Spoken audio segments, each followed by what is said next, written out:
Dear viewers, तो कैसे हैं आप सब। उम्मीद करती हूँ आप सब खैरियत से होंगे। यहाँ पे जो है वो मैंने सोचा कि भिंडी जो है वो बना ली जाए, तो भिंडी के हम 3 पैकेट लेकर आए थे। अब मैं इसे जो है वो बनाना शुरू करूँगी। पहले मैंने इसके अच्छे से रेंज से कटिंग कर ली थी। अब भिंडी के लिए मैं यही करूँगी कि मैं जो है वो प्याज जो हैं वो ज़्यादा सारे मैंने यहाँ पे 4-5 प्याज लिए थे, क्योंकि भिंडी में जो प्याज हैं वो ज़्यादा हो तो अच्छे लगते हैं। तो यहाँ पे बस जो है वो मैं प्याज काटूंगी अच्छी तरह से। मैंने काटने के बाद जो है वो पैन है उसको गर्म करने के लिए रख दिया था। इस पर मैं ऑयल डालूंगी। तो आप बताएं हैं सब कि आपको भिंडी कैसे अच्छी लगती है। मेरे हस्बैंड को तो पसंद है या तो उसके अंदर चिकन डाला हो या फिर बहुत ज़्यादा प्याज हों, लेकिन प्याज नज़र आ रहे हों लेकिन टमाटर नज़र ना आए। तो इस तरह की उनकी फरमाइश थी, तो मैंने सोचा कि आज भिंडी बना लेती हूँ। एक तो उनकी जो है वो फरमाइश भी पूरी हो जाएगी। तो पहले सबसे जो है वो भिंडी को मैं फ्राई कर लूँगी। फ्राई करने से ये होता है कि भिंडी जो है वो बहुत अच्छी बनती है। उसमें जो सलाइवा होता है वो मतलब कि जो होता है वो ख़त्म हो जाता है। यहाँ पर बस मैं भिंडी को अच्छे से फ्राई करूँगी और साथ में मैं टमाटर कट कर लूँगी, चिकन कट कर लूँगी। और फिर चिकन को मैंने ज़रा छोटा कर लिया था, उससे ये होता है कि वो अच्छे से गल भी जाता है, पक जाता है और उसका टेस्ट भी मुझे लगता है ज़्यादा इन्हेंस हो जाता है। बस यहाँ पे मैंने ऑयल डाला है। पहले मैंने भिंडी को फ्राई करके साइड पे कर लिया था। ऑयल डालूंगी और प्याज़ों को अच्छी तरह से जो है वो भूनूंगी। आपने याद रखना, आपने इनको काला नहीं करना। बस प्याज जो है वो इस तरह से होंगे तो मैं साथ में चिकन डाल के भून लूँगी। ज़ाहिर है कि आपके अलग मेथड होंगे पकाने के। आप बताइएगा कि आप भिंडी को किस तरह बनाते हैं, आपको किस तरह की पसंद है।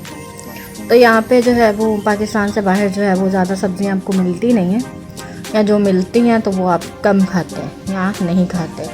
तो इसके अलावा बस यहाँ पे करेले, भिंडी इस तरह की चीज़ें होती हैं।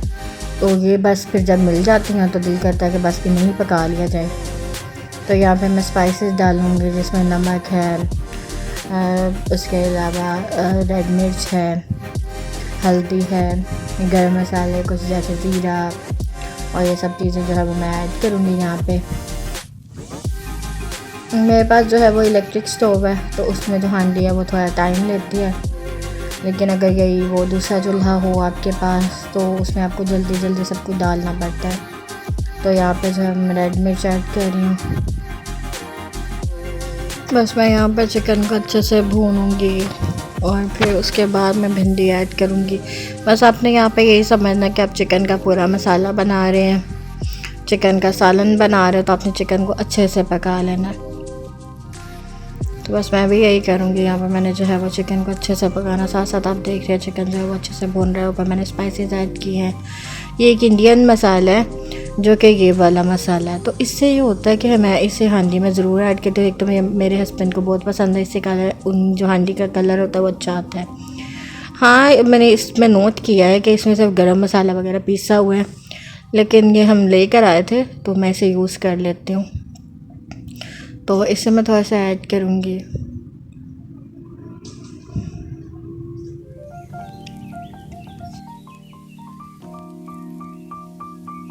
अब बस जैसे ये भुनना शुरू हो जाएगा, आप साइड पे देख सकते हैं मैंने भिंडी भी रखी है। इसमें मैं लहसुन और अदरक का जो है वो पेस्ट शामिल करूँगी और भून लूँगी। मुझे बहुत ज़्यादा ऑयल नहीं पसंद, ना ही मेरे हस्बैंड को बहुत ज़्यादा ऑयली चीज़ें पसंद है, तो मैं भी कम ही ऑयल डालती हूँ। तो अब थोड़ी देर बाद देखेंगे कि बहुत अच्छा सा ऑयल निकल आता है। वैसे भी हमने भिंडी को अलग से फ्राई किया होता है तो उसमें भी ऑयल होता है। अब मैं यहाँ पे टमाटर डालूँगी और भुनने के लिए रख दूँगी। यहाँ पे अगर आपको लगे कि आपका मसाला जल रहा है तो आप इसमें थोड़ा सा पानी ऐड करोगे और आप इसे पकने के लिए रख दोगे। जब चिकन अच्छे से पक जाएगा, पूरा कोरमा बन जाएगा चिकन का, तो हम एंड पे जब वो भुन जाएगा, उस पर ऑयल निकलना शुरू होगा, तो हम एंड पे जो है वो भिंडी को ऐड करेंगे। तो ये सिंपल सी रेसिपी है भिंडी और गोश्त बनाने की। बस यहाँ पे आप देख सकते हैं कि मेरा मसाला जो है वो बहुत अच्छे से पक रहा है और मेरा जो चिकन है वो बहुत अच्छे से टेंडर हो रहा है। तो बस फिर मैं वेट कर रही हूँ कि इसका पूरा जो पानी है वो ड्राई हो जाए और ऑयल ऊपर आ जाए, क्योंकि अगर अब हमने इस टाइम पे इसमें भिंडी को ऐड किया तो एक तो ये कि वो बहुत ज़्यादा मतलब अच्छी नहीं बनेगी। यहाँ पे मैंने 2-3 जो है वो मिर्चें हैं वो डालूँगी। तो ये किचन सीजर से आप काट के डाल सकते हैं, क्योंकि मेरे हाथों को बहुत चुभती हैं। तो मेरे सामने थी तो बस मैंने इसी तरह इसमें ऐड कर लिया है। अब आप देख सकते हैं कि काफ़ी हद तक जो मेरा मसाला है वो भून चुका है। तो अब मैं क्या करूँगी, इस स्टेज पे देखें आप, मैंने इसे मज़ीद थोड़ा सा भुना है। अब जो है मैं इसमें भिंडी जो मैंने फ्राई करके रखी थी वो ऐड करूँगी। तो मुझे तो इसी मेथड से भिंडी को बनाना आता है। आप बताइएगा कि आप किस मेथड से भिंडी को बनाते हैं।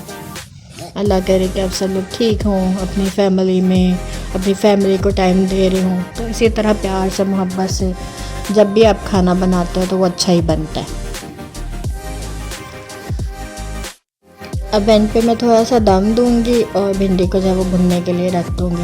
उससे ये होगा कि चिकन और भिंडी अच्छे से मिक्स हो जाएगी, बहुत मज़ा आएगा। मुझे बहुत ज़्यादा जली भिंडी आनी पसंद। एक कुछ लोग होते हैं वो बहुत ओवर फ्राई कर देते हैं। ओवर फ्राई करने से फिर ये होता है कि बस उनमें तेल ही जो है वो निकल रहा होता है, उनमें जायका नहीं कुछ भी रहता।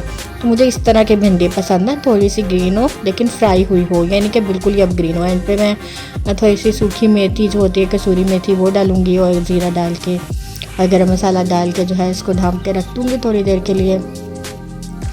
भिंडी यहाँ पे बहुत अच्छे से रेडी हो गई थी। अब मैं आपको बताती हूँ कि मलेशिया में जो आटा मिलता है वो मतलब कि जो इस तरह होता है कि उसके अलग से उसकी रोटी नहीं बनती। अगर आप उसके अंदर मैदे को मिक्स नहीं करते तो रोटी अच्छी नहीं बनती।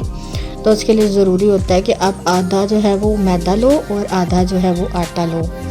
तो हम ये जो है वो खान फूड के साथ एक चाइनीज़ स्टोर है, वहाँ से ये मैदे का जो है वो एक कर्टन ले आते हैं और साथ में जो होता है वो 5 किलो का जो है वो आटा, वो हमने खान फूड वालों से चक्की आटा है तो चाहिए चक्की आटा, लेकिन फिर भी इसमें मैदे को मिक्स किया जाता है।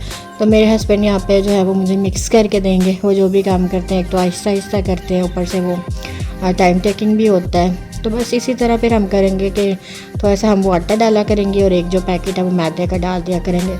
और फिर एंड पे आके भी आपने इसे अच्छे से मिक्स करना है, क्योंकि अगर ये मिक्स नहीं होगा तो आपकी रोटी जो है वो अच्छी नहीं बनेगी, आटा जो है वो आपसे अच्छे से गूंदा नहीं जाएगा। तो मैं तो आटा मुझे गूंदना बहुत मुश्किल लगता है, हमेशा ही मुश्किल लगता है, शुरू से ही लगता है। मैं जितना मर्ज़ी गूंदूँ मुझे आटा गूंदना मुश्किल ही लगता है। आज की वीडियो इतनी ही थी, इजाज़त दे, नई वीडियो के साथ हाजिर होंगी। अल्लाह हाफिज़।